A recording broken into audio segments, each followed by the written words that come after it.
À votre avis, combien d'habitants de la métropole utilisent le vélo pour leurs déplacements quotidiens? Vous avez l'impression d'en voir de plus en plus. Trêve de suspense, 1%, oui, 1% des habitants, ce sont les cyclistes réguliers. À Rouen, il y a donc encore de la marge. C'est le sens du plan vélo de la métropole de Rouen auquel on s'intéresse ce soir.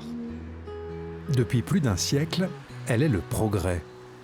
La voiture a façonné nos villes, à tel point qu'il y reste peu de place pour circuler autrement, à vélo notamment. Illustration avec ce responsable d'association. Antoine, quand on arrive ici, là clairement, on ne sait pas tellement où aller. Alors effectivement, donc là on a les deux voies de circulation automobile, la voie TER à traverser, puis ensuite la voie d'en face là. Ici, fin de voie cyclable. On doit partager la voie avec les bus.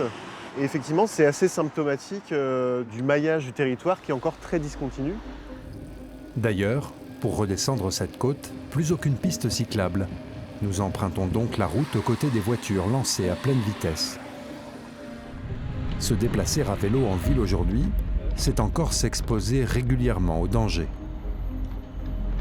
Lors de son dernier baromètre des villes cyclables, la Fédération française des usagers de la bicyclette a classé Rouen à la 20e place sur 38, derrière Le Havre et Caen notamment. Le plan de la métropole entend y remédier. Il faut dire que le vélo présente 2 ou 3 avantages. L'ADEME a calculé que sur un parcours de 5 km en ville, le vélo est plus rapide que la voiture. 15 km/h pour le cycliste, 14 km/h pour l'automobiliste. Mais surtout à vélo, pas d'embouteillage, pas besoin de chercher une place jusqu'au 4e sous-sol d'un parking souterrain. Le premier anneau venu fera l'affaire. Mais les habitudes sont tenaces. L'enquête mobilité et déplacement réalisée sur le territoire de la métropole en 2017 met en évidence que plus de la moitié des déplacements des habitants font moins de 3 km et parmi eux, 40% se font encore en voiture. Lancé en 2021, le plan vélo de la métropole de Rouen poursuit son développement. Les usagers seraient environ 3 fois plus nombreux depuis. Aujourd'hui, on fait à peu près 15 km de pistes par an. Donc on va arriver à la fin du mandat à environ 75 km. Mais alors, le développement du vélo, ce n'est pas uniquement les pistes, c'est aussi les services. Et c'est pour ça qu'on propose les vélos en libre service que les gens peuvent prendre 24 heures sur 24, 7 jours sur 7. Il y a la location longue durée qui permet aussi de tester. C'est pour ça qu'on essaie d'avancer sur tous les fronts en même temps, stationnement, pistes, services, pour développer une culture vélo.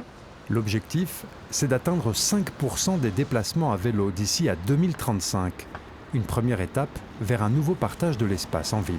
Cet objectif, il vous paraît raisonnable, atteignable? Il faut absolument développer la pratique, la rendre confortable, sinon ça ne sera pas assez attractif pour que les gens puissent changer de mode de transport et être efficaces dans leur déplacement. Voyez ces images pour finir. Ce sont les rues de Rouen en 1910. Piétons, calèches, cyclistes, tramways se partagent l'espace public. C'était avant l'ère de la voiture triomphante. Une étude récente de l'INSEE a calculé que si un tiers des usagers de la voiture se reportaient vers les transports en commun ou les modes de transport doux, cela ferait baisser de 30% les émissions de carbone dans notre région.